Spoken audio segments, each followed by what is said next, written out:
फी जमाना हम जो हालात देख रहे हैं पूरी दुनिया में, आज जंगों के हालात जो पेश किए जा रहे हैं, लोग तो अब ये खबरें ऐसे सुन रहे हैं किसी के यहाँ बम गिरने की, मिसाइल गिरने की, तो ऐसा लग रहा है जैसे बच्चे पटाखे फोड़ रहे हैं। लोग यहाँ खबरें लेकर के मजे ले लेते हैं, फिर फॉरवर्ड कर देते हैं। मौत इतनी आसान हो गई है कि अल्लाह के नबी सल्लल्लाहु अलैहि वसल्लम ने 1400 साल पहले ये इरशाद फरमाया था कि एक जमाना आएगा कि हरज बढ़ जाएगा। तो सहाबा ने पूछा था ये हरज क्या है? तो हुजूर अकरम सल्लल्लाहु अलैहि वसल्लम ने इरशाद फरमाया था कि कत्ल बहुत ज्यादा होगा, एक दूसरे का कत्ल इतना ज्यादा होने लगेगा कि लोग उसकी परवाह भी नहीं करते। आज मुझे आज बताओ, दुनिया पूरी बहुत सारे इश्यूज पर बैठकें कर रही है, ग्लोबल वार्मिंग पे है, दुनिया में इन्वायरमेंट की चेंजिंग पर, मौसम का तापमान बढ़ रहा है, इस पर मीटिंगें हो रही हैं, बड़ी बड़ी तंजीमें बैठती हैं। ये ढकोसला है ये दुनिया का, ये मगरिबी दुनिया, वेस्टर्न कंट्रीज का दिखावा है। ये एनिमल लवर्स को भी बाहर लेकर के आते हैं, उनको बहुत ज्यादा कवरेज दिया जाता है। ये कुत्ते से प्यार करने वाला है, ये मुर्गी से प्यार करने वाला है। जालिमों, 40,000 नहीं 50,000 लोगों को फिलिस्तीन में तुमने ना हक मार दिया, उस पर कोई बैठक नहीं करते। मौत इतनी आसान है इंसानों की। जंग जिससे है, मुकाबला जिससे है, तुम्हारा आपस में बराबर की ताकत का मुकाबला हो तो समझ में आए कि एक दूसरे की फौजों से मुकाबला है, इधर की फौज भी मर रही, उधर की फौज भी मर रही है, लेकिन निहत्ते बच्चों का क्या कसूर? बल्कि वो गोद में आए हुए अभी जिन्होंने शऊर की आंखें भी नहीं खोली, दूध पीते बच्चों के जो कत्ल हुए हैं। तारीख में आपने पढ़ा होगा फिरौन ने 12,000 बच्चों का कत्ल किया था, सिर्फ इस गुमान से कि उसने ख्वाब देखा था बनी इसराइल में एक बच्चा पैदा होगा जो उसकी सल्तनत को हिलाक कर देगा। ख्वाब की वजह से काहिनों ने उसको बताया था, उसने ख्वाब ये देखा था कि आसमान से एक तारा टूटकर उसकी गोद में गिरा और आग लग गई। तो नजूमियों ने उसकी ताबीर ये बताई थी कि बनी इसराइल में एक बच्चा पैदा होगा जो तेरी सल्तनत को हिलाक कर देगा। उस डर से बनी इसराइल में जो भी बच्चा पैदा होता उसको कत्ल करता था। उसने तकरीबन 12,000 बच्चों को कत्ल कर दिया था, इस डर से कि वो बच्चा तो ना पैदा हो जाए जो मेरी सल्तनत को हिलाक करने वाला है। और वो मूसा अलैहिस्सलाम थे, पैदा भी हुए और फिरौन के घर में ही पले। अल्लाह का निजाम है। लेकिन मैं यहाँ इसलिए बता रहा हूँ, फिरौन जुल्म में पूरी दुनिया में मशहूर है। वो औरतों को भी जालिम इस तरह से मारा है कि जिसकी तारीख में मिसाल नहीं मिलती। लेकिन मैंने अपनी जिंदगी में देखा, आज के जमाने में इजराइल नाम से एक नाजायज हुकूमत पर काबिज शख्स ने 12,000 नहीं 50,000 लोगों को साल भर में कत्ल कर दिया। ये तारीख का भयानक चेहरा है। आज लोग इसको हल्के में ले रहे होंगे, न्यूज वाले एक तरफा रिपोर्ट करते हैं क्योंकि इनको इनके बाप दादाओं से डर है, जहाँ की खाते हैं वहां की गाते हैं। लेकिन बाद को ये सच्चाइयां जनरेशन में मुंतकिल होती रहेंगी, कभी तो आएगा कोई इंसाफ की नजर रखने वाला। और इंसानियत का कत्ल कितना बड़ा कत्ल है, एक शहर के 50,000 लोगों को कत्ल कर देना, और ऐसे कि वहां की इमारतें पूरे राख के मलबे में चली गई। सदियां लग जाती एक शहर को बसने में, एक घर को बनाने में आदमी की अपनी जिंदगी गुजर जाती है। क्या क्या अरमानों से घर बनाते हैं, लेकिन एक पल में किसी का घर उजाड़ दिया, उसके सामने तड़पते हुए उसके बाप की लाश हो, माँ की लाश हो। वो तस्वीरें क्या आपने नहीं देखी कि एक बाप छोटी सी बेटी को लेकर के दौड़ रहा है तो उसका बेटा अलग पैर और हाथ जले हुए बम से तड़प रहा है, वो किसके दर्द को देखे। यहाँ तक कि मैंने देखा कि बेटी को बाप ये नसीहत कर रहा है, थोड़ा और सब्र कर ले बेटा, शहादत मिलने वाली। कौन करता है मौत से पहले अपने बच्चे को इतनी तलकीन कर दे। हालात ऐसे। दूसरे एक कि वहां पर खाने पीने की ऐड कोई जा नहीं सकती, उस पर पाबंदी, दवाइयां ना जाए उस पर पाबंदी। दुनिया का कोई कानून इस चीज को जायज ठहराता है? मुझे बताओ, आतंकवाद का राग अलापने वाले इन बातों को क्या कहेंगे? इंसानियत अगर कहीं है तो उसका तस्वुर तो करो। किसी के फंडामेंटल राइट्स होते हैं, बेसिक राइट्स होते हैं, खाना पीना ये उसका इंसानी हक है। दुश्मनी तुमसे जिनकी है उनके साथ मुकाबला करो, आम शहरियों के साथ नहीं। मुखबिर सादिक रसूल अकरम सल्लल्लाहु तआला अलैहि वसल्लम की तालीमात देखो। जिहाद को लेकर जो प्रोपेगेंडा तुम फैलाते हो और हर चीज को जिहाद का लफ्ज दे करके एक ऐसा नैरेटिव क्रिएट करते हो कि लोगों के दिमाग में एक प्रोपेगेंडा फैल जाए। आओ मैं सुनाता हूँ, रसूल पाक सल्लल्लाहु तआला अलैहि वसल्लम जब सहाबा जिहाद में जाते तो उनको किन बातों की तलकीन करते थे? सबसे पहले मुजाहिदीन सहाबा से कहते, जिस जगह तुम जा रहे हो मुकाबला तुम्हारा जिनके साथ है उन्हीं से मुकाबला करना। जो तुम्हारे खिलाफ तलवार उठाए उसके खिलाफ तुम तलवार उठाओ। और रास्तों पर बैठे हुए बूढ़ों को हाथ ना लगाना, किसी औरत के साथ छेड़छाड़ ना हो। हामला औरतें अगर कैद में आ जाएं तो उन्हें छोड़ देना। ये हुजूर पाक सल्लल्लाहु अलैहि वसल्लम की तालीमात है। हत्ता के रसूल करीम सल्लल्लाहु अलैहि वसल्लम ने फरमाया, जिस शहर में तुम्हारा गलबा हो जाए, तुम गालिब आ गए वहां की फौज पर, तो वहां के रहने वालों के बच्चों को ना जुल्म करना, उनको ना पकड़ना। फिर तालीमात में ये है, वो चाहे जिस मजहब के भी लोग हैं उनके माबदों को, उनकी इबादत गाहों को खत्म नहीं करना, उनके इबादत गाहों को तोड़ फोड़ ना करना जिस शहर में तुम जा रहे हो। यहाँ तक कि हुजूर अकरम सल्लल्लाहु अलैहि वसल्लम की तालीमात तो देखो, हुजूर ये तक फरमाते थे मुजाहिदीन सहाबा को कि जिस शहर में तुम जा रहे हो वहां के दरख्तों के पत्ते भी ना उखाड़ना, दरख्तों को भी ना नुकसान पहुंचाना। जंगी तालीमात को आज कोई नजर में नहीं रखता है। दुनिया कहती है कि जंग के दौरान भी कुछ उसूल होते हैं, लेकिन कोई उसूल नहीं। हमने देखा है जिसकी ताकत है उसका बोलबाला है। ये दुनिया उनके खिलाफ कभी कोई बात नहीं करती। आज से तकरीबन 20 साल पहले भी इराक की क्या हालत थी आपने देखा होगा। एक झूठे प्रोपेगेंडे की वजह से पूरे इराक को तबाह किया गया। आज तक वो संभल नहीं पाया है। न्यूक्लियर पावर इराक के अंदर मौजूद है, उसके रिएक्टर वहां पर मौजूद है। क्या क्या चीजें उस जमाने में फैलाई गई। सोशल मीडिया तो नहीं था उतना। दुनिया ने ये मान लिया कि हाँ दादा कह रहा है तो होगा, और हमला किया इसी बुनियाद पर। 20 साल हो गए, आज तक इराक में कोई न्यूक्लियर पावर प्लांट नहीं नजर आया, कहीं नहीं। एक झूठे प्रोपेगेंडे की वजह से वहां के कितने लाख लोगों को बेघर होना पड़ा है पता है। कुछ जगह ऐसी हैं जहां बम बरसाए गए, आज तक वहां कोई सब्जा नहीं उगता, कोई वहां पर फसल नहीं होती। मैंने खुद अपनी आंखों से देखा एक नया मैदान जिसपे लोग फुटबॉल खेलते थे, चंद सालों के बाद देखो तो पूरा मैदान कब्रों से भरा हुआ है। कब्रें हैं वहां पर, पूरी कब्रें। लोगों को जनाजा उठाने के लिए लोग नहीं मिलते। मौत इतनी आम कर दी गई थी। इन बातों को कोई कहता है? आपने सुना कभी अबू गुरैब जेल के मुतालिक?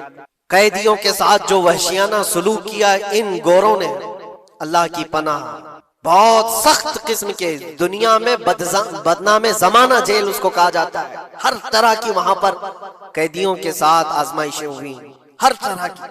उन पर कुत्ते छोड़ देना, उनकी शर्मगाहें काटना, उन पर पेशाब करना, हर चीज जो इंसानियत सोज है, इंसानियत को जला देने वाली, ये सारी हरकतें की गई। दुनिया खामोश है उस सिलसिले में। क्यों? सुपर पावर के 1000 गुना भी हजम कर लिए जाते हैं। छोटा मुल्क या गरीब आदमी कोई बात करे तो सारे उस पर टूट पड़ते हैं। आज मैं एक चीज आपको बताना चाह रहा हूं कि ये कोई नई चीज नहीं है जो हो रही है आज दुनिया में। ये फैलने वाली है और कयामत के करीब हम आ चुके हैं। हो सकता है दुनिया पूरी जंगों के लपेट में हो, जो रसूल पाक सल्लल्लाहु अलैहि वसल्लम ने इरशाद फरमाया, कत्ल इतना बढ़ जाएगा कि 100 लोग हों तो 99 मर जाएंगे, एक बच जाएगा। कत्ल इतना बढ़ जाएगा।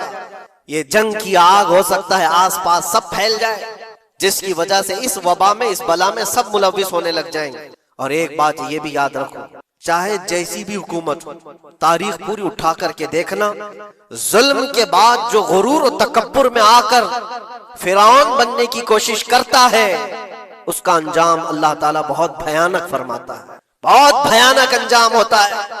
अब के जालिम भी अपने अंजाम के बहुत करीब आ चुके हैं। इन्होंने जुल्म इतना किया है, वो बच्चों की आहें, वो औरतों की चीखें क्या बारगाह रब्बुल इज्जत में ना पहुंची होंगी?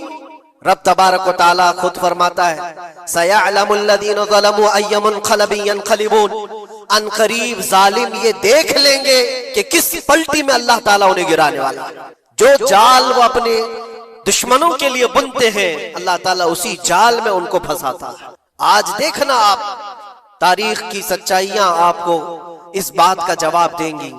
जालिम ये समझता है कि मैं खुदा के बराबर हो चुका, मुझे कोई भी हिलाक नहीं कर सकता। अल्लाह ताला फरमाता है, इन्नमा तकुनु युद्रिकुमुल मौत वलौ कुंतुम फी बुरूजिम मुशय्यदा, तुम मजबूत किले में क्यों ना बैठे हो, मौत तुम्हारे पास आकर पकड़ लेगी। और रब तबारक व तआला के लिए कोई चीज नामुमकिन है? लोग आज हवा बनाते हैं कि एयर डिफेंस सिस्टम इतना बड़ा है कोई कुछ नहीं कर सकता। एक छोटे से पिद्दे से एक नाजायज कंट्री को महफूज दिखाने के लिए दुनिया पता नहीं क्या क्या बातें वायरल करती है। इजराइल के पास आयरन डोम है, एयर डिफेंस सिस्टम इतने बड़े हैं, कोई नहीं आ सकता। वो खुदा है? कोई खुदा है? लेकिन दुनिया आज देख रही है, बहुत सारी चीजों को देख रही है। मुझे यहाँ पर किसी के सिलसिले में नहीं कहना है, लेकिन एक बात कहना है कि नशा में चूर, घमंड में चूर जो बंदा होता है, अल्लाह ताला कभी उसको मच्छर से भी हिलाक करता है। बहुत बड़ी ताकत का इससे मुकाबला होना जरूरी नहीं।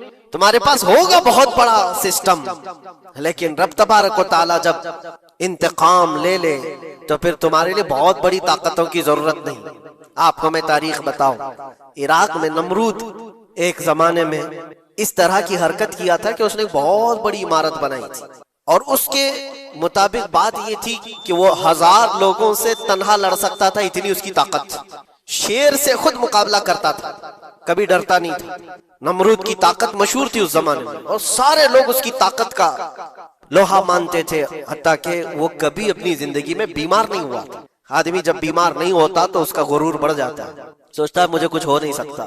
नमरूद ने उसके बाद ये देखा सारी दुनिया मेरे कब्जे में है, ताकत और दौलत के जखीरे सब उसके पास थे, लेकिन एक चीज नहीं थी, मौत। मौत पर कंट्रोल। इसको कैसे किया जाए कंट्रोल? यानी मरने से बच तो नहीं पाएगा, ये कंट्रोलिंग पावर भी हमारे पास होना चाहिए। उसने एक बहुत बड़ी इमारत बनाई, कहा कि खुदा आसमानों में होता है, हम इतनी बड़ी इमारत बनाएंगे कि उन इमारतों पर चढ़कर खुदा को ललकारेंगे। आजा मैं मुकाबला करता हूँ, और मुकाबला करके मैं खुदा को गिरा दूंगा किसी भी तरह से। अगर मुझसे ना हो सके तो पूरी फौज को तैयार करूंगा। खुदा से लड़ाई लड़ करके एक बार वो मौत और हयात का पावर अपने हाथ में ले लेंगे, फिर हमको जब तक चाहे जीना है। कहाँ की खाम ख्याली, लेकिन उसने बनाया, पूरी दुनिया भर से लोगों को जमा किया, सबकी जुबान एक बनाया, सबकी करेंसी एक बनाया, सारी उस पूरी दुनिया के लोग उसकी फौज में। सबको ये बावर कराना शुरू किया कि हमारी लड़ाई है दुनिया से नहीं, हमारी लड़ाई क्रिएटर से, खालिक से।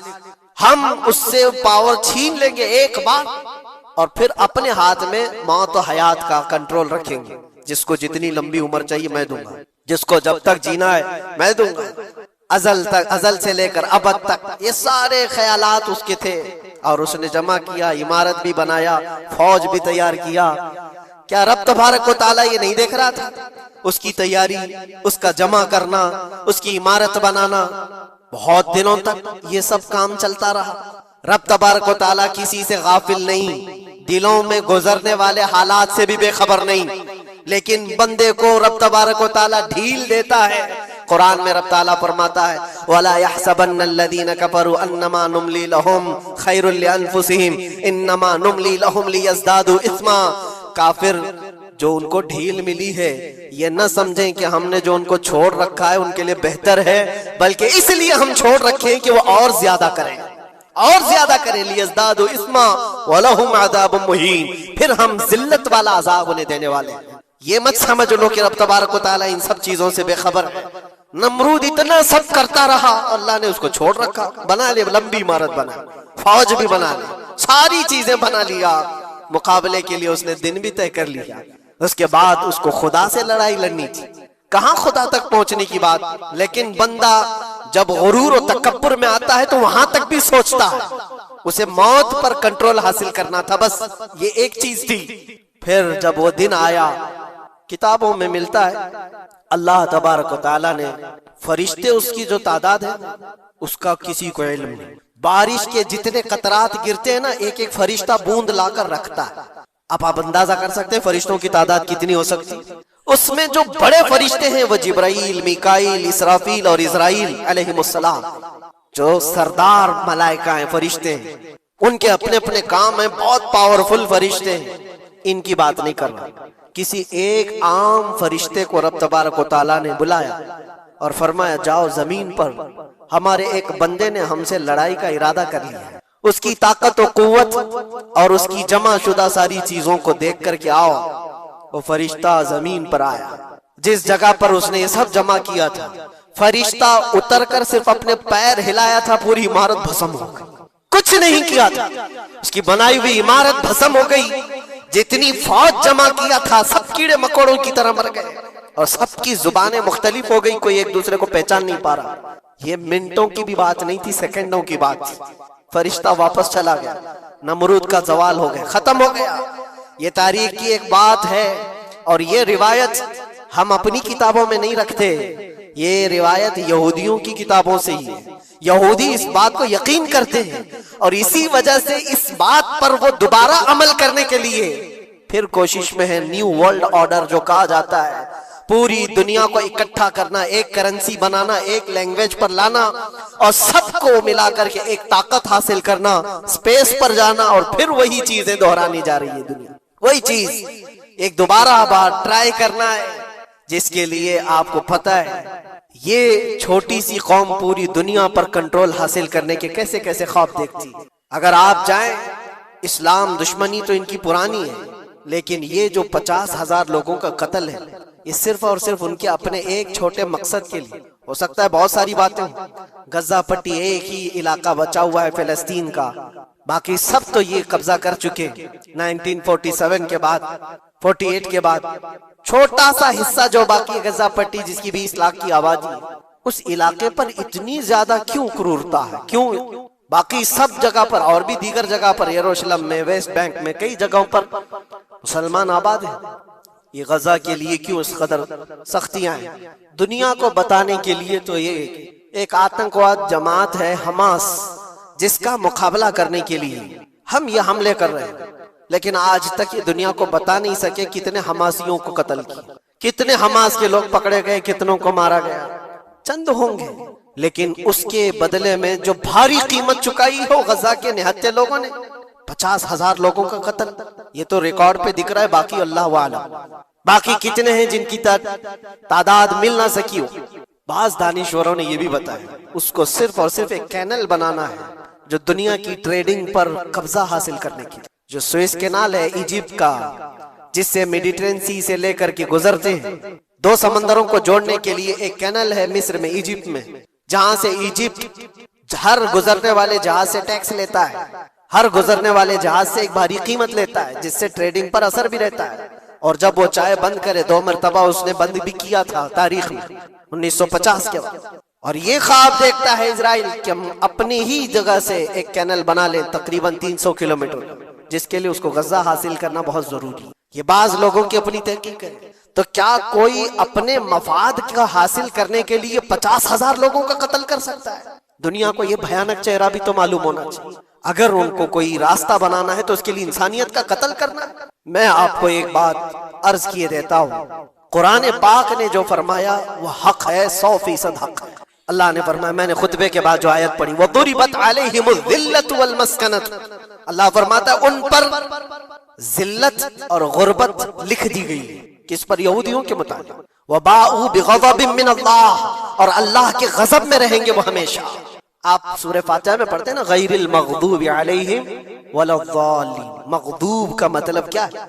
जिन पर अल्लाह का गजब हुआ, और वो यहूद कौम है। कुरान पाक की मैं आपको बात बता रहा हूँ। और अल्लाह ताला फरमाता है वजह क्या है, ज़ालिका बिअन्नहुम कानू यकफुरून बिआयातिल्लाह, वो इसलिए कि अल्लाह की निशानियों को ठुकराते हैं, व यक़्तुलून अन्नबिय्यीन बिग़ैरि हक़, और अल्लाह के नबियों को नाहक कत्ल करते हैं। अब दुनिया को यह अफसोस हो रहा होगा, जैसे मैंने अभी बताया 50,000 लोगों का कत्ल वहां कर दिया, ईरान में घुस गया, शाम में घुस गया, लेबनान में घुस गया, हर जगह मार मार मार और लोगों का कत्ल। मेरे अजीजों, ये तो आम लोगों का कत्ल है, और कुरान ये कहता है ये वो कौम है जो अल्लाह के नबियों को कत्ल करती थी। और तारीख में है तकरीबन 10,000 नबियों को इन्होंने कत्ल किया है। 10,000 नबियों को इन्होंने कत्ल किया है, सिर्फ अपनी मनमानी बात न पाए जाने की वजह से। हजरत ज़करिया अलैहिस्सलाम की बात मालूम है? ये तो बैतुल मुक़द्दस के मुतवल्ली थे। ज़करिया अलैहिस्सलाम बैतुल मुक़द्दस के इमाम थे, जिनका जिक्र है कुरान पाक में। हजरत ज़करिया अलैहिस्सलाम के पीछे यही कौम जो उनकी उम्मत में थी, यहूदियों के लिए भी वो मुक़द्दस नबी थे। लेकिन इन जालिमों ने हजरत ज़करिया अलैहिस्सलाम को दुश्मनी में रख करके ऐसा कत्ल किया था, अल्लाहु अकबर। ज़करिया अलैहिस्सलाम इनसे भाग करके निकले थे और एक दरख्त को जाकर कहा, ए दरख्त खुल जा, मैं तुझ में आता हूँ। दरख्त खुल गया, हजरत ज़करिया अलैहिस्सलाम उसमें अंदर चले गए, दरख्त फिर बंद हुआ। तारीख में मौजूद है। इब्लीस लाइन ने, शैतान मरदूद ने यहूदियों को रास्ता भी बताया और दरख्त भी बताया कि इसके अंदर जकरिया छुपे हुए, इसके अंदर जकरिया है। यहूदियों ने तेज आरी लेकर के दरख्त को ऊपर से काटना शुरू किया कि दरख्त के 2 टुकड़े होंगे तो जकरिया अलैहिस्सलाम तक भी पहुंच जाएंगे। उन्होंने आरी से काटते काटते काटते उनके सर तक पहुंचा दिया, और जब हजरत जकरिया अलैहिस्सलाम को अपने सर के ऊपर से कटने की आवाज आने लगी तो अब सोचा कि अब ये आरी से पूरा कट जाएगा। अल्लाह ताला की तरफ से निदा आई, ए जकरिया सबर कर लो, अगर तुम इस पर आवाज निकालोगे तो सबर वालों में से तुम्हारा नाम निकल जाएगा। यहाँ तक के तारीख में है वो यहूदियों ने आरी से काटते काटते हजरत जकरिया अलैहिस्सलाम के सर को चीर दिया और जिस्म के 2 टुकड़े हो गए। अल्लाह के नबी खामोश रहे, सबर करके रह गए। उनके बेटे यहया अलैहिस्सलाम ने यहूदियों के एक गवर्नर या बादशाह को यह कहा था कि एक निकाह में 2 बहनों को रखना जायज नहीं। उसने 2 बहनें एक साथ अपनी ज़ौजियत में रखा था। सिर्फ इतनी बात पर हजरत यहया अलैहिस्सलाम सिर्फ 33 साल के जवान थे। उस यहूदी जालिम ने यहया अलैहिस्सलाम के सर को काट करके बर्तन में लाकर नाश्ते में रखा था। अल्लाह के नबी की बात कर रहा हूं, अल्लाह के नबी के सर को काट कर तश्त पे रखा था। लेकिन तारीख की सच्चाइयां बताती हैं कि वो कटे हुए सर से यहया अलैहिस्सलाम बोलते थे, ए जालिम अब भी मैं कहता हूं एक निकाह में 2 बहनों को रखना हराम है, हराम है।